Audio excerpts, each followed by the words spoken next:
Bienvenue dans Couture apparente, le podcast qui s'interroge sur la mode et l'impact qu'elle a sur nos vies. À la fois un art et une industrie, la mode soulève des questions sociales, politiques et écologiques que ce podcast aborde sans complexe. La mode et le féminisme sont-ils compatibles ? Comment créer des bijoux durables ? Quel est le coût d'une fabrication éthique ? Est-ce que la mode discrimine les minorités ? Qui sont celles et ceux qui s'engagent pour une industrie plus responsable en France ? Au fil des épisodes, je vais à la rencontre de marques, activistes et journalistes qui me livrent leurs réflexions sur ces questionnements modernes.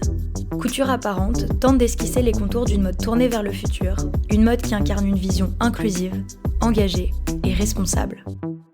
Je suis Claire Roussel et aujourd'hui je reçois Amélie Pichard, Blandine Leguet et Sarah Madeleine Bru pour l'épisode 23 « La mode éthique peut-elle sauver l'artisanat ?» Pour beaucoup de gens, la mode est avant tout un défilé de tendances, de fashion weeks, de collections, de photographes qui se bousculent à la sortie d'événements prestigieux pour attraper des stars dans des vêtements qu'elles ne reporteront jamais, ou de showrooms feutrés dans lesquels quelques happy fews pourront essayer des œuvres d'art dont la simple étiquette fait qu'elles coûteront bien 2 ou 3 SMIC.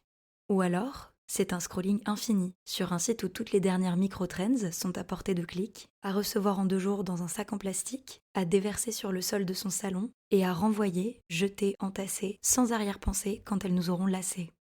Bref, ces visions, peut-être un chouïa caricatural, n'accordent pas beaucoup de place à ce qui me semble être le plus intéressant dans cette histoire, le vêtement. J'ai toujours été obsédée par les habits. Je crois que ça remonte au fait que ma sœur adorait me déguiser dès que j'ai marché et que, en bonne petite sœur, je suivais ses idées avec enthousiasme.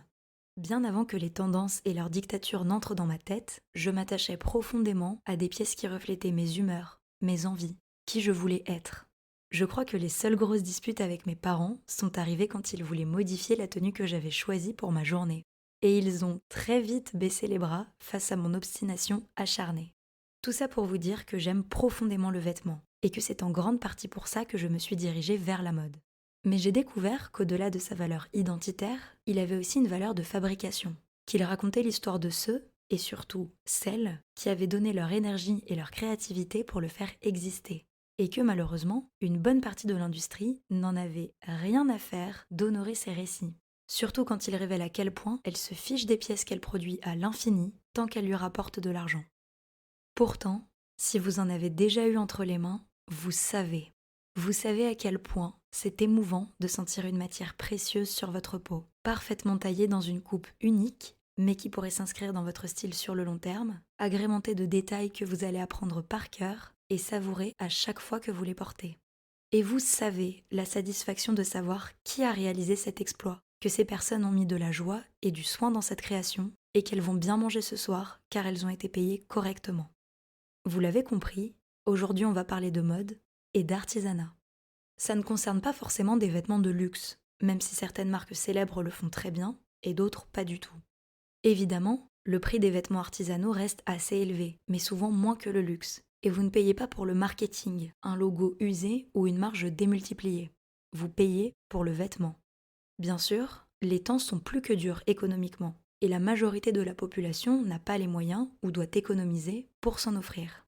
Mais je pense que si on a le budget, on peut valoriser des marques qui se battent pour faire les choses bien, plutôt que d'inonder de thunes celles qui détruisent notre planète et notre avenir. Et pour celles et ceux qui n'ont pas les moyens, à titre personnel, je ressens le même genre d'émotion dans certaines friperies, où des vêtements, peut-être moins précieux, ont néanmoins été chinés et sélectionnés avec un œil unique par des personnes passionnées de seconde main. Mais ça, c'est un sujet pour un autre épisode et j'ai pris l'habitude de faire des intros beaucoup trop longues. Donc j'arrête de vous faire poireauter et je laisse la parole aux 3 créatrices extraordinaires que je reçois dans cet épisode. La première étant, évidemment, puisqu'on parle d'artisanat, Amélie Pichard. À la base, j'avais moins envie de devenir artisante. Je pense que ce point est assez important. Et donc, quand je me suis spécialisée dans la chaussure, je me suis dit que j'allais devenir bottière et que j'allais sauver le savoir-faire français de la fabrication. Et j'y ai vraiment cru. Je me suis dit, il faut que je sorte de la mode. Ce milieu m'intéresse pas du tout. J'aimais pas le côté faire des collections, les montrer, et puis t'es content, et puis le lendemain t'es plus content parce qu'il faut que tu recommences. Enfin, il y avait un truc un peu d'éternel insatisfait. Et donc, je me suis dit qu'il fallait que je me spécialise et que je devienne moi artisante. Et après, 1 mois de stage chez un bottier, j'ai vu que je ne serais pas artisante. J'avais 26 ans et en fait, je me suis dit que j'avais commencé 10 ans trop tard et puis je sais pas trop tenir en place, très clairement. Et ça m'a mis 10 ans pour comprendre ce qui s'était passé, en fait, entre le moment où j'ai fait cette formation et ensuite lancé la marque, un peu à mon insu. J'ai surtout dessiné des chaussures, gagné un concours avec, le Bata, qui n'existe plus aujourd'hui et c'est comme ça qu'en fait, je me suis retrouvée à commencer une marque et après, comme mon nom circulait, je me suis dit: «Bon, bah, je trouve pas de travail. Personne ne veut m'embaucher en tant que style chaussures, bah, je vais faire des chaussures» et donc je suis allée voir madame Germaine qui était la dernière fabricante de chaussures à Belleville et je me suis retrouvée finalement avec une collection. Un petit truc, hein, c'était je pense 4 modèles, que ça a été bien galère à fabriquer. Mais je me suis dit: «Je vais pas les regarder dans mon salon» et c'est comme ça que j'ai commencé à faire des salons pour le coup, Who's et cetera. Et donc après, je me suis toujours dit: «Mais je suis quand même tellement fascinée par l'artisanat, est-ce que je suis frustrée de pas être artisante?» et cetera. Et 10 ans plus tard, j'ai réalisé en fait et je pense que c'est le jour où j'ai fait mon sac avec le crocodile doré en version canage, en rotin, que je me suis dit: «En fait, c'est ça mon job, c'est de mettre en avant les autres artisans». Parce que j'adore le canage un jour, je vais adorer, le latex un autre jour, je vais adorer, la terre, un autre jour. Et donc, je pourrais pas me contenter d'un seul artisanat. Donc, je me suis dit finalement, moi, ma vocation, elle est de créer à travers l'artisanat des autres. Quand je découvre un artisanat, il doit m'inspirer un produit. Et puis faire le truc inverse. La mode, c'est plutôt le créateur a une idée et ils vont trouver qui va le faire. Et donc, des fois, on essaie de faire rentrer des ronds dans des carrés. Là, moi, je me suis dit plutôt, je vais rencontrer toutes sortes de formes d'artisanat et à partir de ça, je vais trouver des idées. Cette passion pour les choses bien faites et sa spontanéité ont rendu la marque d'Amélie, je pense qu'on peut dire iconique. Ses sacs ornés d'un petit crocodile se reconnaissent en un clin d'œil, et elle a collaboré avec de nombreuses marques et célébrités, de Veja à Pamela Anderson. Elle suit toujours son instinct, et d'ailleurs, depuis quelque temps, elle explore l'artisanat au-delà de la mode. Bah, déjà, disons que depuis, quelques années, j'ai eu envie de sortir du côté, sac, chaussures parce qu'il y a quand même tu hyper limité. C'est-à-dire que, bon, je travaillais beaucoup autour des nouveaux matériaux et cetera pour les tester, pour les offrir au public, pour que les gens comprennent aussi la limite d'un sac qui n'est pas en cuir et cetera. Pour moi, c'est hyper important que les gens les testent. Donc ça, je l'ai fait de manière complètement traditionnelle, mais ça reste de l'artisanat puisqu'on fait le sac, 1 à 1. On n'est pas dans une usine. Donc on va dire que déjà, mes sacs, ils sont artisanaux, mais j'arrive pas trop à le réaliser, mais c'est le cas. On fabrique complètement à la demande. Bon, les chaussures, c'est impossible d'être artisanal si on veut vendre des paires de chaussures à 300 €, sinon c'est beaucoup plus cher. Mais donc du coup, à un moment donné, je me suis dit, il faut que je m'exprime sur d'autres terrains. Donc par exemple, j'ai commencé avec la savonnette, un truc rien à voir, mais j'avais vraiment envie d'avoir un objet, de faire un objet qui ne reste pas sur cette terre. Donc le savon, pour moi, c'était le meilleur truc. Donc j'ai fait la savonnette et je l'ai faite dans une savonnerie dans le Perche et c'était au lait d'ânesse et c'était l'excédent du lait, hein, parce que c'est hyper important de le préciser, on vole pas le lait au bébé. C'était l'excédent qui était donné du coup à la savonnerie pour qu'ils puissent faire des savons au lait d'ânesse. Donc on était sur un circuit hyper court, c'était leurs voisins. Donc ça, j'ai adoré faire ça. À un autre moment, j'ai fait des confitures avec les confitures parisiennes. Et ça, c'était drôle aussi dans ce truc de on laisse rien. Et donc, on avait fait des petites confitures d'apéritifs. Il y avait confiture de cacahuètes, comme quand tu manges tu vois, des cacahuètes dans un bar. Il y avait confiture de vin rouge, la petite gelée. Et la troisième, c'était cactus ou cornichon. Cornichon. Ça remonte, hein, je pense qu'on était en 2018, quelque chose comme ça. Et en fait, c'est mes collabs où les gens, c'est toujours totalement spontané. C'est que les filles des confitures, c'était un garçon qui travaille avec moi, qui travaille aussi avec elle, qui m'avait dit ça se trouve, vous pourriez trop bien vous entendre et voilà, faire un truc. Et ça a matché tout de suite. Le savon, bah, j'allais acheter moi les savons chez eux, je leur ai demandé si on pouvait faire quelque chose ensemble et c'est super bien passé aussi. Clairement, l'artisanat se retrouve dans tous les domaines et peut être aussi beau qu'espiègle. Mais revenons à la mode avec notre seconde invitée, Blandine Leguet. Blandine a cofondé Base Range, une marque que j'adore depuis des années. Leurs créations, aussi confortables que pointues, et leur engagement avant-gardiste leur ont valu un succès international, ce qui ne les empêche pas de rester les plus locales possibles dans leur production. Blandine nous raconte comment l'artisanat façonne les projets de la marque. Alors en ce moment, je pense que chez Base Range, le principal, axe de développement avec l'artisanat, c'est le programme qu'on appelle le programme Repair, où en fait on réutilise tous nos défectueux et ils sont retravaillés par une fille qui est un petit peu, comme une artisan, couturière et puis vraiment un peu créatrice. Donc qui retravaille les pièces défectueuses de manière super créative en essayant de les rapiécer. Du coup, ça devient vraiment des pièces un petit peu artistiques. Et alors ce programme effectivement rencontre un grand succès d'estime pour le moment. Donc, on le développe dans les boutiques Base Range au Japon, enfin dans nos boutiques à nous. Mais c'est vrai que la presse s'y intéresse, enfin tout le monde en veut, voilà, pour les shoots, pour des vitrines chez nos distributeurs, et cetera. Donc, je pense qu'on va passer la vitesse supérieure et puis on va proposer les pièces, donc qui sont des pièces uniques, sur le site web. Et donc, ça va créer vraiment un peu une nouvelle catégorie, vraiment, effectivement, de pièces artisanales. Et ça, je pense que vraiment, c'est un axe de développement pour la mode qui est vraiment un peu l'avenir, quoi. C'est-à-dire de réutiliser ce qu'on a grâce à l'artisanat plutôt que de reproduire des pièces neuves à l'infini. Voilà. Et puis bon, elle a son style, elle fait ses... Mais voilà, on pourrait éventuellement imaginer d'avoir plusieurs créatrices qui font des choses complètement différentes, mais qui retravaillent des pièces anciennes, défectueuses, qui ont des petits trous ou des défauts. Et comme ça, on jette rien et on réutilise tout.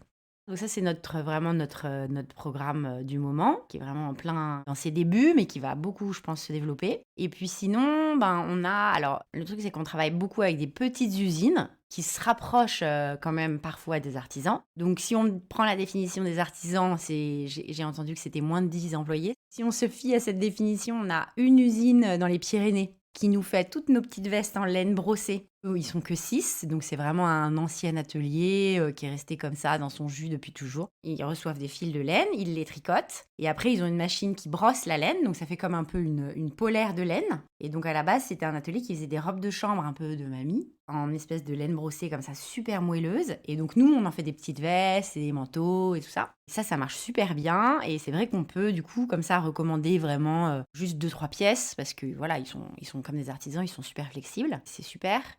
Ensuite, on travaille aussi avec une usine à Castres. Eux, ils sont quand même plus gros, donc on peut plus parler des artisans, mais bon, à la base, ils étaient quand même tout petits, c'est quand même une entreprise familiale, et ils ont quand même des savoir-faire artisanaux dans leur entreprise. Effectivement, il y a quand même tout cet enjeu de la perte de savoir-faire, et eux, voilà, ils sont confrontés à cette génération de gens qui partent à la retraite, qui savaient faire plein de choses de ses mains, qui savaient remailler, ne pouvant plus recruter de gens jeunes qui savent faire ça, ils ont été obligés, comme beaucoup, de créer leur propre école pour pouvoir recruter. Sinon, voilà. Sinon, ils ont plus personne qui fait de remaillage ou de choses comme ça. Donc ça, c'est intéressant aussi. Et puis, qu'est-ce qu'on a d'autre? Ah oui, sinon, l'autre partie un peu artisanale avec laquelle on bosse beaucoup, c'est la teinture végétale.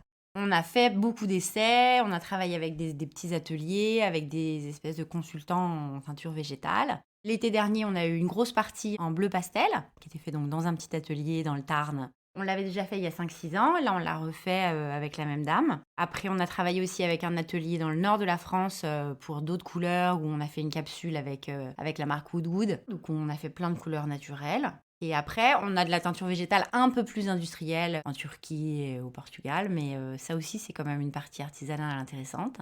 Et après, on a d'autres plus petites, plus petites collaborations. On a un céramiste à Toulouse avec lequel on bosse beaucoup, voilà, pour un peu donner des petites pièces uniques et intéressantes dans les boutiques Base Range.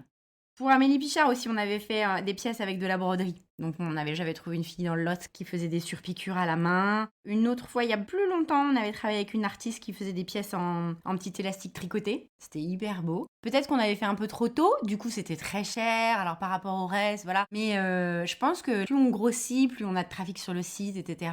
Et plus on va pouvoir se permettre d'avoir des pièces comme ça un peu uniques, qui sont vendues dans une section un petit peu spéciale, voilà, liée un peu à l'artisanat, au savoir-faire. J'aime bien développer dans le tissu local. Non, et puis c'est sympa de pouvoir les visiter. Moi, quand j'ai commencé Base Range, en fait, je venais d'une autre marque où tout était évidemment fabriqué à l'étranger. Quand on va à l'étranger dans les usines, en fait, on se retrouve dans une salle de réunion avec les commerciaux et on n'a aucun contact direct avec la production et le savoir-faire, etc. Donc c'est très déconnecté quand même. Et c'est vrai que pour moi, d'avoir Missègle dans le Tarn avec lequel on travaille, du coup, on va voir, on est dans l'usine, on est sur les machines avec les techniciens et on leur dit, faites un peu plus comme ça, si on essayait ça, nan, nan, nan. Et donc voilà, on retrouve quand même tout le plaisir de fabriquer un peu les vêtements avec eux, quoi. Quand on aime ça, c'est ça qui est sympa, ouais.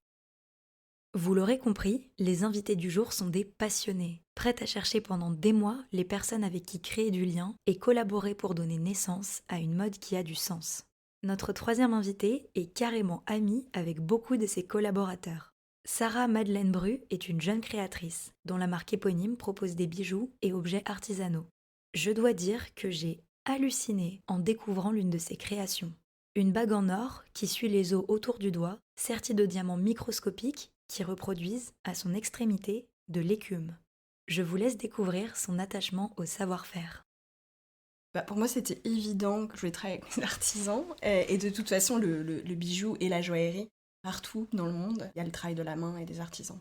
Même dans une usine, il y a des techniques qui restent artisanales et qui sont les mêmes depuis ce que je te disais tout à l'heure, la préhistoire. Les outils ont sont un peu améliorés, mais globalement, c'est la même chose. Moi, c'était quelque chose qui m'attirait. C'était une des raisons pour lesquelles j'ai décidé de lancer ma première collection et ma marque. C'était ce rapport à l'artisanat et de travailler avec les artisans, parce que je trouve que c'est pas seulement une manière de réaliser les choses, c'est aussi une manière d'apprendre et de créer. Et ça m'inspire beaucoup de passer du temps dans les ateliers et de passer du temps à réfléchir. Et aussi, les artisans, c'est pas que faire. Je pense que le mot savoir-faire est parfait pour l'expliquer. Il y a aussi savoir, et c'est des gens, c'est presque ce sont des ingénieurs. Et donc, ils ont un savoir. En tout cas, les gens avec lesquels moi je décide de travailler, ils savent beaucoup et ils m'apprennent beaucoup. Et donc, je dessine plus pareil depuis que j'ai ma marque, parce que j'apprends toutes les semaines, comme je passe beaucoup de temps dans les ateliers. Donc, c'était une des raisons pour lesquelles je me suis décidée à me lancer. J'ai fait des tests en fait au début, j'ai travaillé avec quelques artisans pour faire des pièces pour moi et j'ai tellement aimé ça, j'ai tellement aimé ce rapport-là. Ça a été une des raisons pour lesquelles j'ai décidé de continuer. Alors je travaille avec des fonderies. Pour chaque étape de la construction d'un bijou, quasiment, il peut y avoir un atelier. Je travaille beaucoup avec des indépendants qui travaillent tout seuls ou qui sont deux. Des tout petits ateliers à Londres. Pourquoi à Londres ? Parce qu'il y a un savoir-faire de la joaillerie. Au début, j'étais à Paris et ensuite j'ai déménagé à Londres. Il me semblait logique d'avoir ça à côté de moi. Et d'autant plus, il y a eu le Covid, donc j'étais coincée là-bas avant le lancement. Donc j'ai aussi pas eu le choix. Et j'aurais pu ensuite me redéplacer à Paris. Mais j'aime cette idée d'être à côté, de savoir exactement ce qui se passe. Et en plus, de pouvoir apprendre. Et d'être là-bas et d'être vraiment très impliquée dans la fabrication. Donc plutôt que de travailler avec un atelier qui fait tout, et à qui je donne un brief et qui me donne tout à la fin et où finalement j'interviens peu au milieu. Là, je suis vraiment très impliquée dans chaque étape et je sais vraiment exactement ce qui se passe. Donc pour chaque étape, j'ai des gens plus ou moins différents. Donc il y a d'abord la fonderie. À faire la fonte, ils doivent être 3-4. Ils ont aussi des ateliers où ils font les sorties de fonte. En gros, quand ils font plein de bijoux en même temps. Et donc ils créent un arbre. Toutes les pièces sont accrochées les unes aux autres. Et il faut défaire tout ça. Il y a quelqu'un d'autre qui est responsable de la fonte. Parfois, c'est la même personne. Là, en l'occurrence, c'est 2 personnes différentes. Et ils ont aussi un pôle de 3D. L'artisanat, la joaillerie, le bijou, aujourd'hui, cèdent beaucoup des nouvelles technologies. Ça permet, pendant la conception, de limiter, de se projeter beaucoup plus et de limiter. Après, il y a l'impression 3D qui peut être fait en plastique et pas forcément terrible. Avant, les gens sculptaient, même encore aujourd'hui, moi ça m'arrive de le faire pour certains projets parce que j'utilise pas toujours la 3D. Mais c'est vraiment un outil qui est utilisé dans toutes les maisons de joaillerie, et parce que c'est un super outil. Et les artisans l'adorent aussi, parce que ça leur facilite beaucoup le travail. Il y a une précision qui est exceptionnelle. Ensuite, il faut nettoyer la pièce vraiment en entier parce qu'elle est irrégulière. Et donc là, c'est un joaillier souvent qui intervient. Et il va faire tout le reste des étapes ou pas. Ensuite, il y a l'assemblage. S'il y a des pièces différentes, il faut nettoyer. Et ensuite, il peut y avoir le sertissage de pierre. Donc parfois, c'est un sertisseur. Mais beaucoup des joailliers avec lesquels je travaille sertissent aussi. Ou alors, je travaille avec 2 frères. L'un nettoie, assemble, fait les polissages. Et l'autre fait les sertissages. Ils sont très complémentaires. Et sinon, il y a Fernando avec lequel je travaille beaucoup. Et lui, il fait tout. Et ensuite, il y a le polissage. Moi, je travaille beaucoup avec des polis miroirs, qui sont des polis qui prennent beaucoup de temps et qui demandent aussi d'avoir une machine spéciale. Et donc, lui, il fait tout, mais ça peut m'arriver, s'il n'a pas le temps, je vais voir un polisseur qui fait vraiment que ça. Et souvent aussi, ils font le plaquage. Donc, le monsieur avec lequel je travaille me fait les plaquages et parfois, il me fait les polissages s'il n'y a pas eu le temps ou la machine. Je travaille avec des grosses chaînes qui peuvent demander d'avoir une machine plus grosse et que Fernando n'a pas, donc... Et il y a un autre atelier que j'ai oublié qui est important, c'est les tailleurs de pierre, les lapidaires, parce que je fais très attention à la provenance de mes pierres. Et pour être sûre de les tracer jusqu'au bout, je remonte souvent jusqu'à la mine ou à la ferme pour les perles. Souvent, les mines ont à côté de quoi tailler la pierre. Voire même, je travaille avec des pierres qui sont ramassées sur des plages en Écosse. Là, rarement, ils savent aussi tailler. Et donc, je travaille avec des lapidaires qui taillent les pierres. Parce qu'on parle souvent de la provenance des pierres, mais c'est aussi les ateliers qui taillent les pierres, en Inde ou ailleurs, qui peuvent faire travailler des enfants ou des gens dans des conditions pas terribles, parce qu'après des années, il y a certaines pierres qui sont très toxiques. Des pierres comme la malachite. Maintenant, je suis même amie avec beaucoup de ces artisans, parce que je passe beaucoup de temps avec eux à discuter de mes projets, de comment faire les choses, pour le développement des pièces. Il y a plein de manières de faire le même bijou. Il y a plein de solutions, et même d'un joaillier à l'autre, parfois ils me donnent des solutions complètement différentes, et après c'est à moi de décider ce qui me semble le plus judicieux en termes de prix, de qualité, de faisabilité, etc. Et parfois je décide de ne pas le faire. Et je crois que c'est à peu près tout. C'est un des cœurs, et c'est vraiment quelque chose qui a toujours été important pour moi. Ma famille adore l'artisanat. Il y a toujours eu des objets d'artisans chez moi, et un grand respect de céramistes, de tourneurs sur bois. C'est des objets avec lesquels j'ai grandi, et un respect que j'ai toujours eu, et une connaissance aussi, parce que c'est quelque chose qu'on apprend. Et ensuite, pendant mes études, j'ai fait du design industriel au début, ce qui n'est pas anodin. Et en fait, tout de suite, je me suis aperçue que ça allait pas me convenir, la grande série. Je me suis rapprochée de céramistes, de créateurs indépendants. J'aimais aussi la mode, mais la mode, le luxe, a beaucoup d'artisans. Et c'est comme ça que je suis rentrée là-dedans. L'artisanat, bien que souvent dissimulé, est partout.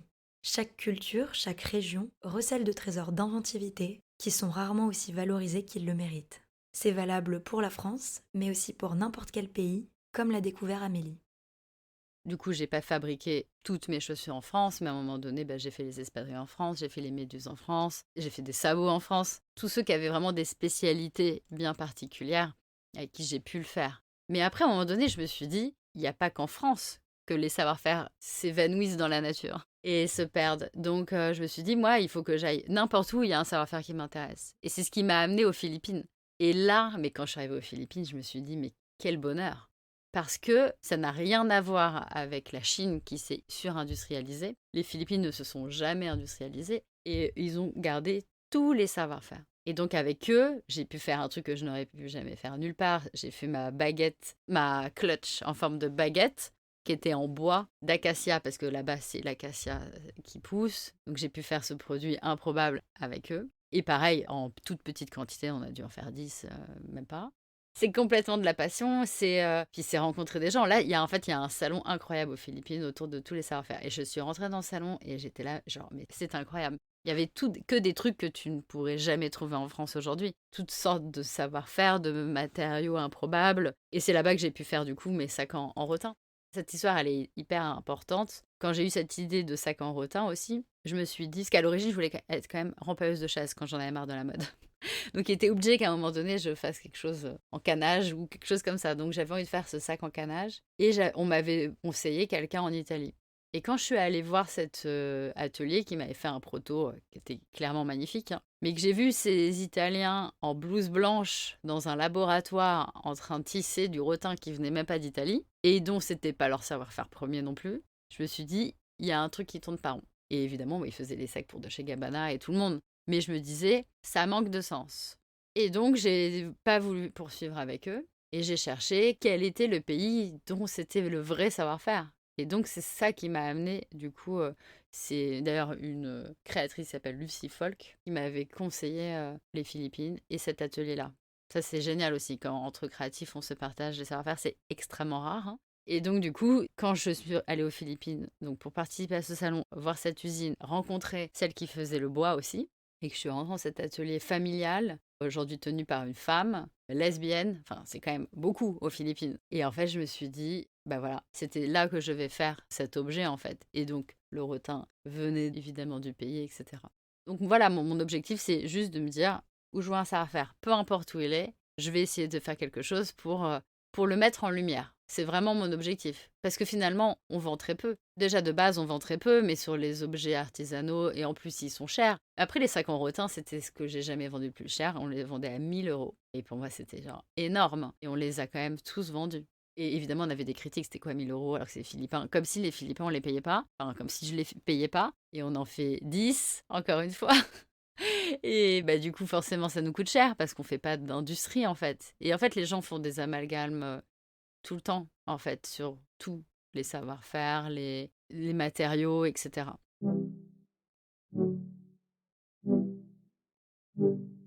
Franchement, si avec ces récits, on ne vous a pas convaincu de l'importance et de la beauté totale du travail artisanal, je ne sais plus quoi vous dire. Mais sans rire.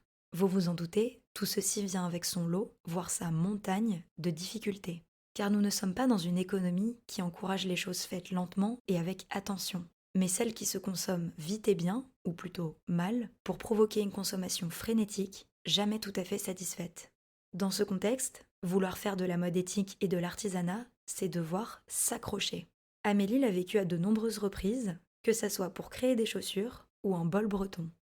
J'ai contacté Carla Soutra, l'artiste. J'aimais bien les petits bonhommes érotiques qu'elle faisait dans la vaisselle et je me suis dit, tiens, j'aimerais bien faire un bol breton. Moi, j'ai des origines bretonnes et du coup, j'avais trop envie de faire ce bol breton. Du coup, je me suis dit, comment on fait un bol breton? Et là, c'était hyper... En fait, chaque truc est hyper compliqué. C'est qu'il faut du coup trouver là l'artisan. C'est pour ça que maintenant, je veux plus fonctionner dans ce sens. Parce que du coup, je suis tombée sur des gens qui faisaient des bols bretons. Mais en fait, ils achetaient les bols en Chine. Et ils faisaient la peinture à la main. Mais moi, ça m'intéressait pas. Je voulais qu'ils fassent eux-mêmes le bol. Et en fait, en creusant, des garçons m'ont présenté à ce fabricant de bols dans la Sarthe. Et lui, il avait un ancien moule hyper vieux. Et donc, il pouvait complètement faire ce bol avec ses oreilles. Son usine à l'époque, et c'est ça qui est toujours hyper intéressant. J'adore parce qu'ils ont toujours des anecdotes. Et lui, c'était l'usine de son grand-père, de son père. Et après, il l'a reprise. Et donc, dans les années 90, apparemment, le gouvernement envoyait des courriers aux artisans en leur disant sous-traiter ailleurs. Allez sous-traiter en Chine, allez sous-traiter à l'étranger. C'est dingue, hein?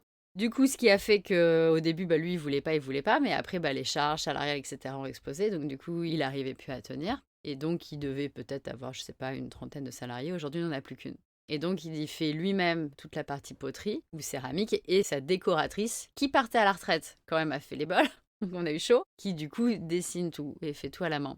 Et donc, je pense qu'ils ont réussi à former une personne. Mais c'est ça un peu la réalité du savoir-faire. Et donc là, lui, il essuie les plâtres de cette ancienne époque, où maintenant, on va encourager à relancer l'industrie, mais c'est un peu trop tard. Et du coup, ça me donne envie de faire un petit comeback quand même, parce que le savoir-faire a toujours été la raison de vivre de ma marque. Et ça, je l'avais oublié, mais là, je me rappelle maintenant. Parce que quand j'ai lancé ma marque de chaussures, à l'origine, j'ai quand même commencé comme ça.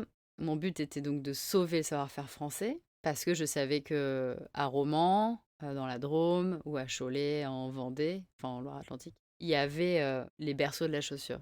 Que tout le monde jalousait, les Italiens jalousaient, tout le monde jalousait ça. Et donc à ce moment-là, je me suis dit, super, je vais bien trouver des mecs qui vont vouloir me fabriquer mes chaussures. Et j'ai trouvé personne, parce que je les intéressais pas, parce que je faisais pas assez de quantité. Donc on revient toujours un peu à ce truc. À un moment donné, il faut toujours faire des quantités. Et moi, je trouvais ça aberrant et je me disais, mais je peux combler aussi des trous à un moment donné dans leur prod, etc. Mais non, il y avait un espèce de truc, ça les intéressait pas. Aujourd'hui, tout le monde se casse la gueule. Le dernier qui restait à Romans, qui est Clergerie, du coup, est en train de se faire acheter, mais potentiellement, ils vont pas garder l'unité de production. Et donc, du coup, on va dire que j'ai eu ma première déception autour du savoir-faire, c'était la chaussure. Et ça a été un vrai deuil à faire, hein. Donc après, je suis partie en Italie, en Espagne, au Portugal. Maintenant, c'est Portugal depuis longtemps. Finalement, ça fait maintenant la marque, elle a 12-13 ans. J'apprends encore tous les jours. Mais j'apprends encore tous les jours des embûches dans la fabrication. On accompagne aussi maintenant pas mal de marques là-dedans, des entités, des créatifs qui veulent se lancer à faire des objets. Et là, je commence à me demander, est-ce qu'il ne faudrait pas que je fasse une sorte de bible de galère pour qu'ils se rendent compte à quel point c'est si compliqué de mettre sur Terre des nouveaux objets. Parce qu'il y a toujours des embûches. Et surtout quand on fait des objets de mode, où ça nécessite des intervenants, beaucoup de composants. Et il y a toujours un truc qui ne va pas et qui fait tout capoter et tout retarder. Et donc, j'ai pas un de mes clients avec qui ça n'arrive pas. Et on peut avoir les meilleurs fabricants. Il y a des choses qui ne se maîtrisent pas. En fait, il y a un mélange entre l'industrie, la petite industrie, l'artisanat Mais en fait, c'est le problème de tous. C'est à un moment donné, je sais pas, une très bonne avocate va avoir de plus en plus de clients et elle va dire est-ce que j'ouvre un cabinet? Donc du coup, je perds mon autonomie, mon indépendance, ma liberté et je vais devoir embaucher des assistants, par exemple. Tout le monde, à un moment donné, quand on commence à grandir, se pose cette question et l'artisan, c'est un peu la même chose. Bon, ces dernières années, c'était plutôt l'inverse. C'était des petites industries qui devenaient des petits artisans et qui se mettaient à travailler tout seuls. Donc, chapeau à ceux qui ont réussi à rester, mais c'est un énorme défi, extrêmement compliqué. Pour moi, vraiment, l'artisanat, le savoir-faire, en fait. Le savoir-faire, c'est la base de qui est l'être humain, en fait. On sait faire énormément de choses. C'est ce qui nous différencie des animaux. On fabrique plein de choses. On sait fabriquer plein de choses. Il y a des choses qu'on sait fabriquer et qui nous détruisent, mais il y a plein de choses qui sont magnifiques et magiques et qu'il faut absolument préserver. Donc, l'industrie de la chaussure, comme c'est une industrie, mais quand même, ça, c'est très compliqué. Il n'y a plus de formation. Maintenant, la formation pour la chaussure, c'est cordonnerie clé minute. Donc, ça veut tout dire. Si tu mets clé minute avec cordonnerie, voilà, on fait plus de la fabrication de chaussures. On est hyper made in France, made in France. Donc d'ailleurs, ça me fait rire parce que quand moi je me suis lancée donc, et que je mettais mes petits écriteaux made in France devant mes chaussures sur mes stands à Who's Next et qu'un mec était venu, qui était quand même je pourrais pas le citer, mais un gros journaliste de la mode française et qui était venu et qui m'a dit made in France en pouffant de rire et en disant parce que vous croyez que vous avez sauvé le monde, mademoiselle. Voilà. Et donc, bah, tout ce qui te coupe un peu l'énergie, en fait. Tu te dis, ah d'accord, donc en fait, tout le monde s'en cogne et moi... Et finalement, c'est un peu ça. Ma vie depuis 13 ans, c'est que je fais plein de trucs, potentiellement les gens s'en cognent.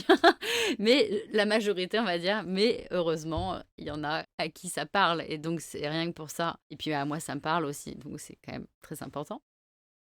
Entre les barrières systémiques et le mépris, saupoudré de condescendance misogyne de certains membres de l'industrie, le tableau dépeint par Amélie n'est pas des plus roses.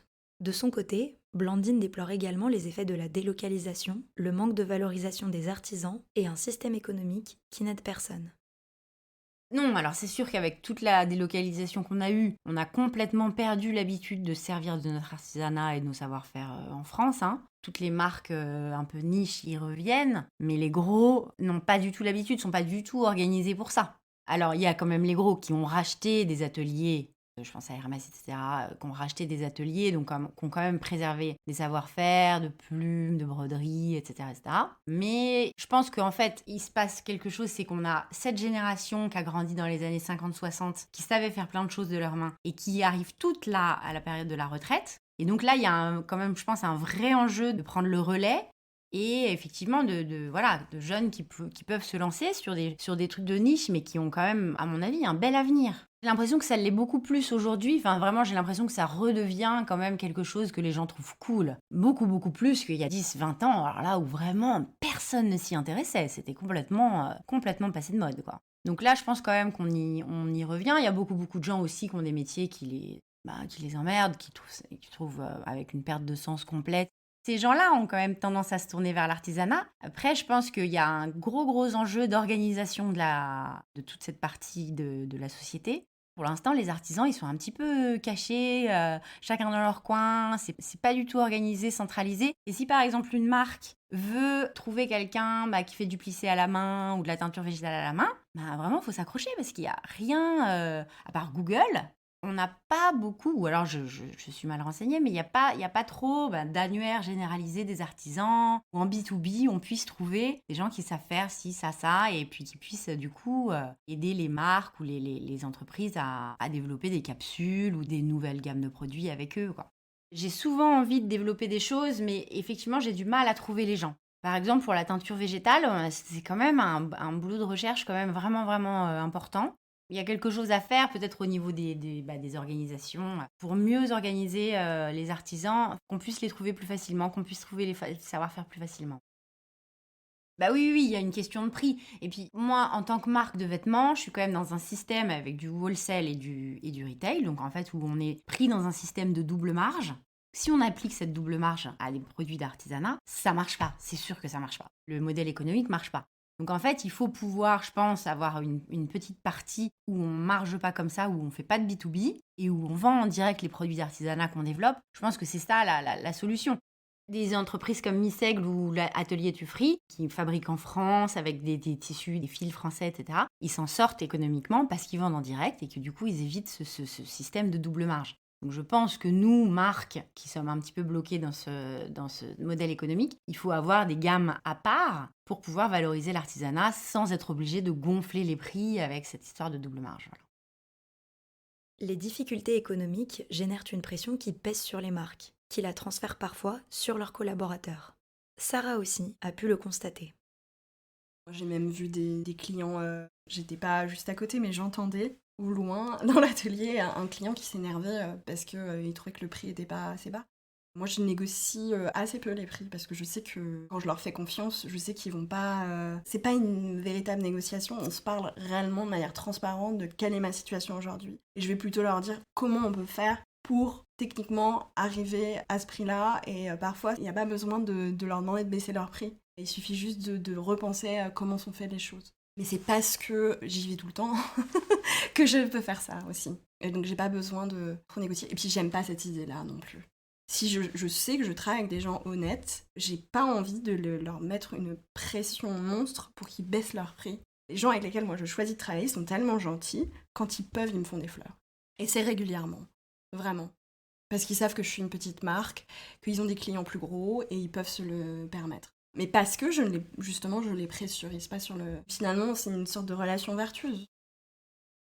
Malgré ces défis, et grâce à des collaborations ingénieuses, l'artisanat revient peu à peu, au point que certaines marques s'en emparent comme d'un outil marketing. Mais ont-elles vraiment à cœur d'avoir une démarche cohérente ? Pas sûr. En tout cas, Sarah en doute. En plus d'une récupération potentielle, elle alerte sur les conditions de travail des artisans à travers le monde. Car même avec une juste rémunération, ce sont des métiers difficiles, qui peuvent entraîner des blessures s'ils sont mal accompagnés. Alors je pense que c'est un très bon outil marketing pour beaucoup de marques qui vont mettre en avant certains de leurs artisans pour certaines de leurs collections ou certaines pièces qui sont réellement très bien faites et très respectueuses de savoir-faire, souvent français, italien, européen. Et ensuite envoyer le gros de la production ailleurs. Ils travaillent pas forcément moins bien, mais parfois ils travaillent aussi bien, voire mieux, mais ils travaillent pas dans les mêmes conditions et au même salaire. Et je pense qu'il est là le problème. Et après, il y a des maisons aussi qui font très bien les choses. Hermès, par exemple, a l'air de très bien faire les choses. Ils en parlent très bien, c'est un outil marketing, mais je pense que c'est aussi vraiment vrai. Et ils permettent, comme Chanel, de préserver tout un tas de savoir-faire qui auraient disparu. Parce que le gros souci aujourd'hui, c'est le prix. L'économie est compliquée et puis je pense qu'on ne sait pas, enfin beaucoup ne savent pas ce que ça coûte. Moi-même, j'ai beaucoup appris ces dernières années dans les ateliers et j'ai découvert qu'il y a plein de choses qui me semblaient faciles, qui ne le sont pas du tout, qui prennent beaucoup de temps, le temps de la main. Ça, c'est incompressible sur certaines techniques, sur certaines pièces. Et pour réduire les coûts, eh bien, envoyer ailleurs. Alors, ça peut être pas loin, juste d'aller en Italie ou au Portugal, par exemple. Ou en Bulgarie, voilà, c'est moins cher. Dans les pays du Maghreb. Et après, sinon, on peut aller encore plus loin en Asie. Là, les prix descendent encore plus. Et c'est difficile de savoir ce qui s'y passe quand on peut pas y aller. Il y a des labels, mais moi, j'y crois un peu qu'à moitié. Récemment, j'ai dû repousser le lancement de ma nouvelle collection parce que 2 de mes artisans se sont retrouvés, 2 joailliers se sont retrouvés blessés quasiment en même temps, un à la main et l'autre au cou. C'est des gens ils sont dans leur trentaine et ils travaillent depuis le début de leur vingtaine ou même un peu avant, parce qu'ils c'est des gens qui font des apprentissages assez tôt. Et en fait, le corps s'use et s'abîme. Alors heureusement, ils sont ici en Europe, ils sont suivis médicalement très bien, donc ils peuvent faire attention. Après, ça a quand même un coût pour eux, puisqu'ils doivent réduire les heures travaillées, le temps que ça se remette. Voire il est vraiment blessé un peu pour toujours, donc il va vraiment devoir faire attention tout le reste de sa carrière. C'est difficile, ce sont ces gens qui ont des problèmes de vue aussi, parce qu'ils sont beaucoup fixés sur la même chose. Et c'est les mains, le cou, qui prennent beaucoup. Donc c'est des choses auxquelles on pense pas forcément. Et après aussi, ce sont des gens qui ont des problèmes respiratoires, parce qu'ils mettent pas forcément toujours leur masque, parce que l'aération est pas forcément parfaite. Ils doivent investir eux-mêmes, parce que quand ils ont leurs propres ateliers, ils le font pas forcément toujours. Aussi, les gens qui font les plaquages, les polissages, ils ont les mêmes soucis. Ça va beaucoup mieux maintenant, parce que maintenant on a beaucoup de machines qui aident, et la fonderie elle est beaucoup moins violente pour le corps qu'elle l'était avant, mais manipuler du métal en fusion, c'était rude pour le corps. Maintenant c'est beaucoup plus mécanisé. D'après ces témoignages, l'une des clés pour encourager une mode plus vertueuse, c'est la solidarité entre tous les acteurs de la chaîne. Malheureusement, tout le monde ne voit pas la question du même œil. Ça ne s'applique pas qu'à l'artisanat, mais après tout, qu'est-ce qu'un podcast sans digression, mais à la mode durable en général. Amélie a effectivement constaté qu'en plus de tous les problèmes techniques, certaines grandes entreprises n'ont aucune envie d'aider les plus petites. Elle l'illustre avec le récit de la naissance très laborieuse d'un sac à base de feuilles. Va enfin sortir la feuille. Donc il y a 2 ans maintenant, 3 ans, je ne sais même plus quand est-ce que c'était, qu'on a lancé le premier sac qui était, et donc je disais, voilà un sac en cuir végétal. Parce que je disais toujours que les gens faisaient un énorme amalgame, mais la fausse à plein de gens, mais l'amalgame entre le cuir végétal, le cuir vegan, le cuir animal, etc. Et donc je disais un cuir végétal, si on l'appelle cuir, est un cuir tanné avec des végétaux et pas des chromes, par exemple. Mais après, le cuir vegan, normalement, on ne devrait pas l'appeler cuir, parce que les fédérations n'ont pas trop envie. Donc les matériaux qui ressemblent à du cuir qui n'en sont pas, et qu'on va dire, il y a de la pomme dedans, ou il y a du raisin dedans, ou il y a du cactus dedans. Tous ces matériaux-là, nous, on les a testés. Le Pignatex à base de feuilles d'ananas. Tous ces matériaux ont du plastique pour que ça tienne. Donc on n'est pas complètement sur quelque chose de hyper organique et donc on peut pas dire oui on fait du cuir de pomme parce que c'est pas que ça, c'est un pourcentage assez minime quand même. Mais à côté de ça, j'avais quand même envie de trouver quelque chose qui soit jusqu'au boutiste. Et donc quand je suis tombée sur cette feuille, je me suis dit ça c'est drôle parce que ce n'est pas transformé. Tout le reste est transformé. C'est transformé en poudre, c'est mélangé, ça fait une pâte et ça fait un textile. Là, c'est la feuille, comme elle a poussé sur la plante. Et en fait, ce qui me plaisait aussi, c'était que c'est pas comme un arbre qu'on va couper. Et potentiellement, c'est un arbre qui repousse pas une fois qu'on l'a coupé, il est mort. Là, c'est une feuille et on sait qu'après, la tige, elle va repousser. Donc ça, je trouvais ça hyper intéressant. Après, l'effet qui se coule, si ça se dit encore, c'est juste que ça vient du Brésil. Donc il n'y a rien de parfait en fait. Ça vient pas de mon jardin malheureusement. Et eux, ils ont mis donc au point cette feuille qui tanne comme un cuir pour le rendre imputrescible, donc il ne va pas pourrir, etc. Et il est teint, et il avait un vernis, etc. Et donc j'ai pu avoir accès à cette feuille, on a lancé ce sac, on a lancé des précommandes. Et là, catastrophe, Covid. Et tout ça a complètement retardé. La prod, les galères de sourcing, de matériaux pour les machines, la galère au Brésil avec le Covid, le président, les tornades, machin. Donc bref, du coup ça a été une catastrophe. Et en plus un jour ils m'ont dit on fait plus la feuille verte qu'on t'avait proposée. Donc double catastrophe, c'est-à-dire que même si je disais à mes clientes d'attendre 3 ans, et là c'était ça qui était hyper intéressant, c'est que bon, à ce jour on a remboursé tout le monde, mais au début il y avait vraiment pas de souci, je comprends. On participe à l'innovation et ça m'a plu. Je me suis dit mes clientes c'est ça que j'attends chez elles en fait. Voilà, moi je veux des filles qui achètent en personnes éclairées. Mais donc finalement, ce sac revient, la production est enfin faite. Il ne sera pas vert mais beige. Mais bon voilà, il sera super, il sera beaucoup plus neutre. Et le vert était hyper drôle évidemment parce que c'est la couleur de la feuille. Mais j'espère qu'il leur plaira. Et donc pour le coup, c'est que de la feuille. Mais d'ailleurs, je pourrais rajouter par rapport à, oui, au fait que, en effet, une marque comme la mienne prend tous ces risques-là de tester. Par exemple, le cuir de cactus, on a eu plein de retours parce que le cuir, par exemple, se déchire facilement.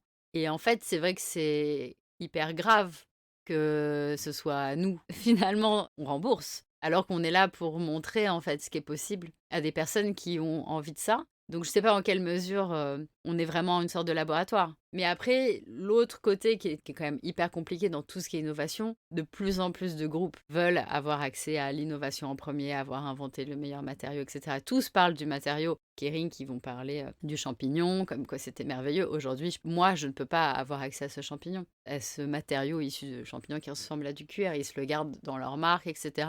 Et ça, je trouve ça dommage, en fait, de se garder le monopole sur de la bonne innovation. Et moi, avec la feuille, il m'est arrivé la même chose. En fait, à un moment donné, il m'a donné accès à cette feuille. On a lancé ce sac. J'ai eu plein de presse qui leur a servi. Et au moment où ils ont lancé la production, enfin, qu'ils étaient prêts à lancer la prod, ils ont dit « Mais tu nous commandes pas cette feuille ?» Et j'ai dit « Bah non, parce que moi, je fais très, très, très peu de sacs. Donc, même si je vous en commande 25, je suis même pas sûre de vendre 25 sacs, en fait. » Et eux, c'était 50, c'était déjà rien pour eux. Et ils ont dit « Nous, on est obligés là de lancer notre matériau avec une grosse marque qui va payer, qui va prendre des quantités Et du coup, désolé, va falloir que t'attendes. Et ça a été aussi la raison pour laquelle j'ai attendu, en plus de tout le reste. Et là, je me suis dit, est-ce que vraiment j'ai envie de cautionner ça et j'ai envie de quand même lui acheter ses feuilles? Alors que le mec est en train de clairement se foutre de ma gueule. Et en fait, après, je me suis dit, finalement, c'est pas de sa faute à lui. C'est la faute des grosses marques. Pourquoi ces mecs, qu'est-ce que ça peut leur faire? Ils ont quand même dit, ah oui, on a vu que vous avez eu déjà des articles avec telle créatrice. Ils n'étaient pas contents. Mais par contre, après, ils ont bien aimé se brosser en se faisant croire que c'était eux qui avaient été les premiers. Parce que eux, ils ont eu accès à la prod et eux, ils ont pu inonder le marché avec ce matériau. Et donc, du coup, je l'ai quand même fait parce que, en effet, je comprends que pour eux, cette entreprise qui fait ses feuilles, etc., c'est beaucoup d'argent, c'est beaucoup de temps et ça part d'une bonne volonté. Ils n'ont pas trop le choix si quelqu'un leur promet de l'argent en échange d'une exclusivité.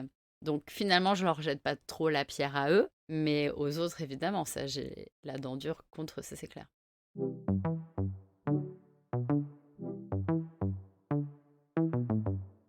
Vous l'aurez compris, faire de la mode écologique et artisanale en 2023 est une véritable galère. Mais des solutions peuvent être mises en place, comme le font déjà nos invités. Blandine aborde le problème avec créativité en citant 2 de mes concepts préférés, les collaborations artistiques et l'upcycling. Un truc qui peut être vraiment super pour les marketing, c'est effectivement, plutôt que de faire les collabs entre marques, qui sont parfois un petit peu stériles, faire des collabs avec des artisans, je trouve que c'est vraiment beaucoup plus intéressant et pour le consommateur et pour tout le monde. Donc ça, je pense que ça c'est un rôle à jouer à mon avis. De faire des capsules avec tel ou tel artisan sur tel ou tel savoir-faire, ça c'est vraiment chouette quoi. Mais bon, voilà, les marques mainstream peuvent très bien le faire aussi.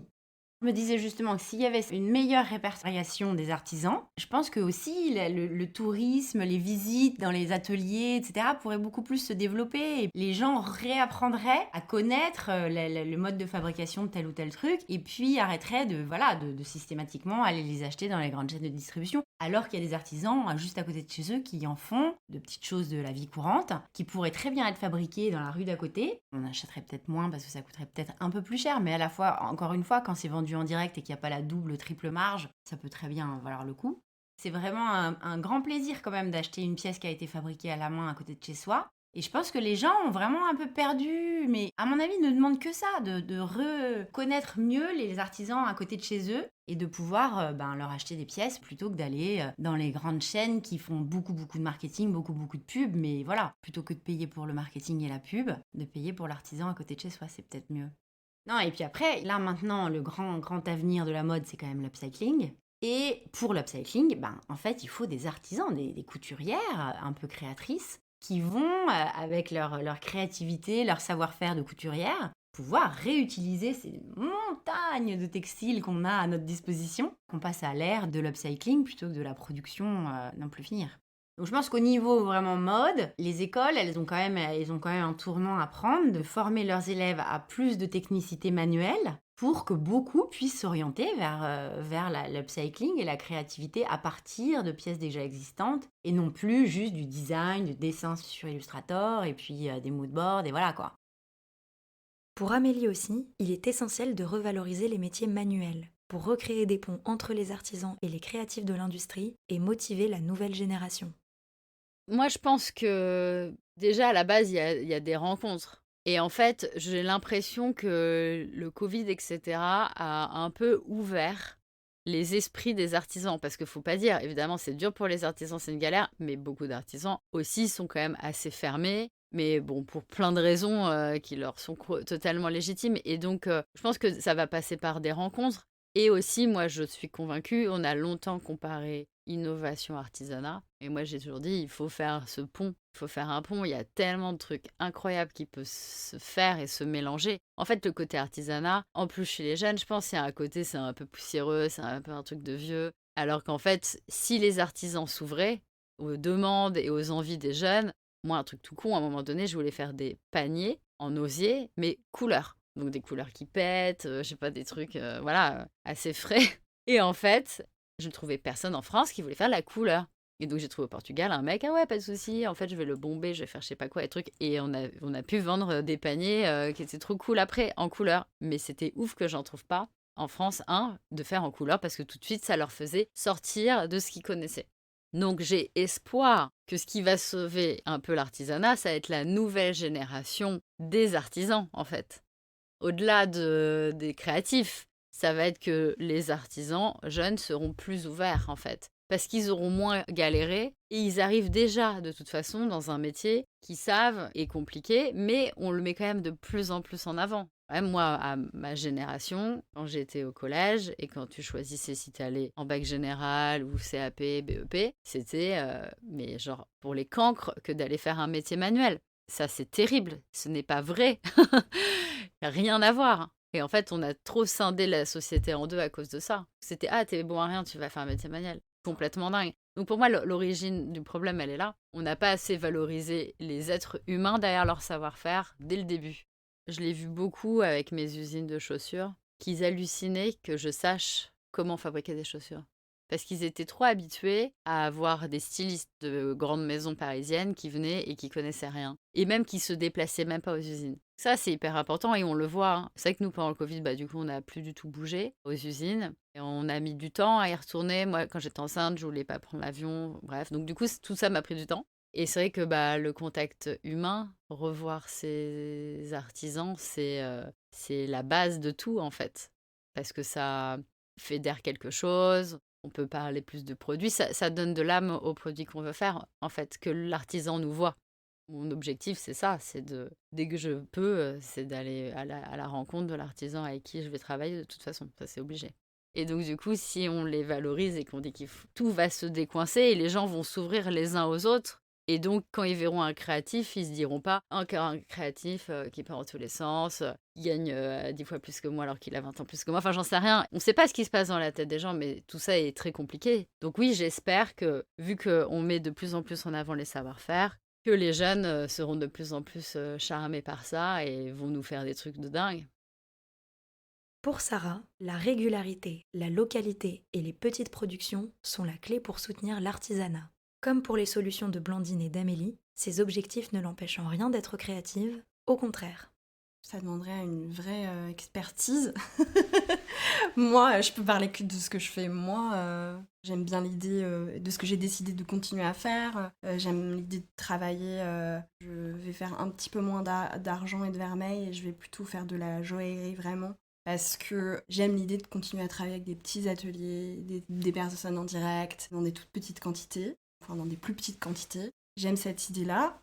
Donc, il y a réduire, en fait. Pas faire de grosses collections, pas trop souvent, de vraiment bien penser les choses et de travailler à côté de chez soi, de voir ce qu'il y a près de chez soi et de faire avec. J'ai des problématiques, on m'a dit tu pourrais voir pour trouver un atelier en Italie, tu pourrais l'envoyer en Asie, tu pourrais faire venir des choses d'ici, de là. Et je décide pour l'instant que non, parce que j'essaie de faire avec ce qu'il y a près de moi et d'adapter mon business à ce qui est présent près de moi. Ça m'empêche pas d'être créative, ça c'est sûr. Ça m'empêche pas du tout d'être créative, au contraire. Il y a plein de manières d'être créative et parce qu'il me donne plein d'idées. Je m'en doutais avant de me lancer dans cette aventure-là, mais j'en suis plus que convaincue. C'est qu'avec l'artisan, on peut être très créatif et en plus très réaliste dans ce qui est possible de faire. Tout dépend ce qu'on a envie d'atteindre financièrement, la taille de la marque, du projet. Après, je pense qu'aussi, il y a quelque chose à faire à un niveau plus haut. Peut-être, moi j'ai déjà réfléchi de m'associer avec d'autres marques pour créer notre atelier. J'y suis pas encore, voilà, mais moi j'aimerais en arriver là, c'est d'avoir mon propre atelier et d'avoir vraiment des gens avec lesquels je travaille tout le temps et où on peut prendre soin les uns des autres. Parce que l'artisanat a disparu près de nous parce qu'on ne l'utilise pas. Donc le remettre en place, faire en sorte, je sais pas, de faire venir quelques artisans qui sont proches de la retraite, des petits nouveaux, plusieurs marques autour. J'ai juste absolument pas le temps de m'y intéresser, mais c'est quelque chose qui... Enfin, de m'y intéresser, de le faire, mais c'est quelque chose qui me fait envie. Après, j'ai pas le temps, pour l'instant. Et c'est difficile parce que t'as envie de gagner de l'argent. Tout le monde m'a pas conseillé ça, mais on m'a dit, si tu veux faire du vermeil, de l'argent, pour que ça fonctionne, il faut sortir des collections tous les 6 mois et être présent dans pas mal de boutiques et avoir des stocks, des quantités, c'est comme ça que ça marche.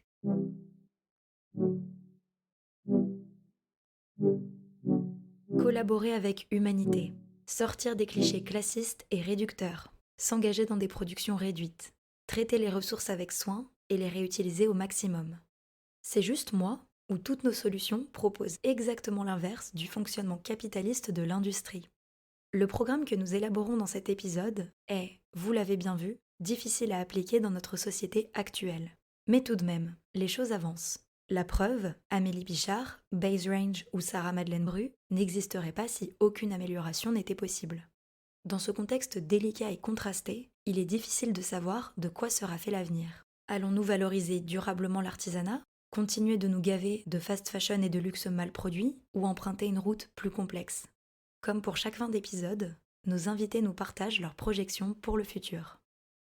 Je pense que, voilà, quand je vois, par exemple, effectivement, Miss Aigle ou Tufruit, comme leur entreprise va bien et prospère, etc., ça me donne quand même de l'espoir. Je pense que les entreprises françaises, si elles arrivent à bien se renouveler et si elles arrivent à recruter comme il faut, elles ont un bel avenir devant elles. Et je pense, oui, que l'artisanat a plus qu'un bel avenir. Je pense que c'est vraiment une des deux catégories professionnelles où les gens peuvent aller les yeux, la tête baissée, en se disant qu'ils ont des belles choses à faire et qu'ils auront un métier qui aura du sens. Enfin, si entre l'artisanat et l'agriculture, je pense que c'est vraiment les deux gros secteurs vers lesquels il faut s'orienter si on veut que la société aille mieux. Ouais. Ils ont un rôle primordial à jouer. Je pense qu'il faut effectivement réorienter les ambitions professionnelles des gens et puis il faut donner des perspectives à toutes ces personnes qui travaillent dans des métiers qui sont mauvais pour l'environnement, pour leur donner des idées de ce vers quoi ils peuvent aller, qui pourra les faire vivre sans causer de problèmes écologiques. Ouais. Parce que nous, quand même, objectivement, quand on est une marque comme nous, on a quand même tout le temps cette culpabilité de se dire qu'on continue de produire. Et c'est sûr qu'il faut quand même trouver des optiques, des axes de développement pour continuer quand même de se développer et de faire vivre les équipes qu'on a embauchées, etc., sans continuer à sortir des tonnes et des tonnes de textiles neufs. Donc je pense qu'effectivement, l'artisanat, c'est une bonne orientation. Ouais. Moi, je pense que notre monde, il est scindé en deux. Et je vois pas comment ça va changer. Et je pense que, en tout cas, l'appétence pour le savoir-faire, ça fait déjà une dizaine d'années que les marques de luxe comme Chanel, par exemple, qui a quand même racheté beaucoup, beaucoup de certains fabricants et savoir-faire en France, et qui le partagent aux autres. Ils sont malins, évidemment, mais au moins ils le partagent. Et Louis V aussi, qui met vachement en avant tout ça. Donc, il y a évidemment quand même des marques de luxe qui mettent en avant ça. Mais c'est exceptionnel ce qu'ils font. C'est des métiers d'exception et donc c'est des choses extrêmement chères. Et donc, comment rendre tous ces objets-là plus accessibles, c'est un peu plus pour moi ça la vraie question. Autant il y avait à un moment donné, il y a quand même un côté, l'artisanat, ça te fait penser au marché de Tourcoing le dimanche. Et donc du coup, les gens, ils se disent c'est ça l'artisanat. Ça en fait partie, mais en vrai, et à côté de ça, tu as le grand écart avec les maisons luxe qui font avec des mecs qui sont ils font de l'orfèvre de n'importe quoi. Et c'est magnifique. Mais je me dis, au milieu, il y a quand même énormément de choses. Et c'est ce que moi, j'essaye de faire. Bah voilà, l'exemple du bol breton, c'est truc à la con, mais juste ça. Bah oui, tu te payes 25 balles ton bol. Je sais plus combien je vendais, 50 peut-être. Mais tu le payes 50 au lieu de l'acheter 15. Bon, ok. Tu sais que derrière, tu as quelqu'un qui a fabriqué vraiment avec ses mains un objet. Mais après, je pense que au-delà de tout ça aussi, il y a la réalité des calendriers. Donc, dans la mode, en tout cas, il y a toujours une dimension de... Et c'est pour ça que pour moi, les marques de mode, elles vont pas aider le savoir-faire. Parce qu'elles ont tout le temps une date. Tout le temps, elles sont pressées. Tout le temps, il faut que ça arrive pour hier. Et ça, c'est vraiment l'énorme cliché de la mode. Moi, c'est vrai qu'à chaque fois que je vais voir un artisan, à chaque fois, il me regarde chelou. Et il me dit, ah putain, encore une meuf de Paris. Alors j'adore dire maintenant que je n'habite plus à Paris, mais bon, peut-être que ça me rend plus sympathique à leurs yeux, je ne sais pas. Mais en tout cas, direct, je leur dis, ah non, mais le timing, moi je m'en fous. Hein. Ça sortira quand ce sera prêt. Ce qui fait que ça sort toujours, bah voilà, le vase est sorti 2 ans plus tard. Mais souvent, les trucs qui sortent pas du tout au moment où il faudrait que ça sorte. Mais parce que je vais pas mettre la pression. Et j'en ai même pas les capacités de toute manière parce que je fais 0 quantité. Et puis voilà, tout ce qu'on doit faire pour moi aujourd'hui, à partir du moment où on doit mettre un produit sur cette terre qui en est déjà envahi, un objet, n'importe quoi, autant qu'il soit le mieux pensé, le mieux mis au point en amont. Et la mode empêche complètement ça. Parce qu'il y a le calendrier, il faut tout de suite créer, produire, vite sortir. Et même si le produit ne tient pas la route, on n'a pas le temps de le tester, ce n'est pas possible. Et c'est pas comme ça qu'on travaille bien, en fait. Donc, je pense que l'autre gros problème qu'on a aujourd'hui, c'est les questions de timing. de calendrier qui empêchent aussi qu'on va se tourner vers l'artisanat parce que à un moment donné, les mecs ils vont dire bah non, c'est pas possible. Et les gens de la mode détestent qu'on leur dise que c'est pas possible. La dernière Fashion Week, c'est complètement incroyable. Ils disaient qu'ils allaient tous arrêter de défiler. Et puis tu pars. 3 ans plus tard, ils sont tous exactement au même point qu'avant, Pierre. J'ai 2 employés. Au moins, je fais vivre 2 personnes sur cette terre, on va dire. Mais oui, on ne fait pas du tout d'argent. Et ça, c'est quand même un peu une grande interrogation aussi. Est-ce que j'ai de l'espoir qu'un jour les gens préféreront acheter des produits bien faits? Est-ce que les gens préféreront acheter des produits honnêtes et transparents? Aujourd'hui, ils sont plutôt habitués à ce qu'on leur fasse croire que tel produit est merveilleux, il est parfait, que telle matière va sauver le monde, etc. C'est le marketing dans toute sa splendeur, dans tout le... ce que ça ne devrait pas être, on va dire. Peut-être que le marketing est né pour mentir aux gens. En tout cas, ce qui est sûr, c'est que je tiens bon, et je ne sais pas jusqu'à quand, mais en tout cas, je tiens bon parce que j'ai foi en la beauté des choses, on va dire, et j'ai foi qu'on peut essayer en tout cas de vivre autrement. Et si moi, j'y arrive pas, je me dis, j'aurais au moins montré la voie à d'autres. C'est complexe. J'ai l'impression que ça revient, hein. Et les gens sont friands de savoir que les choses sont faites à la main. Il y a même des marques qui font du faux fait main, des petites et des grandes, hein, dans le bijou. Je pense aussi dans le reste de la mode. Donc il y a une vraie envie pour ça. Et je pense que ça va être de plus en plus fort. Enfin, moi, c'est mon sentiment. Parce que, en plus, avec les machines, l'intelligence artificielle, il y a tellement de choses dans nos vies qui sont un peu irréelles, intouchables, impalpables plutôt, que c'est revenir à des choses plus... Je crois qu'on aspire tous à faire des choses avec nos mains, même inconsciemment. Parce que moi, je fais un peu aussi, en amont, avant de passer à la réalisation de la pièce finale. Et quand je dessine ou quand je fais une maquette, quand je tords du métal, je tape sur quelque chose, que je mets une pierre, etc., mon esprit s'en va. Genre comme les gens qui tricotent. Enfin voilà, je pense que tout ça, c'est le même phénomène dans la tête. Et ça fait du bien. Et je pense que ces objets-là, faits à la main, nous font du bien.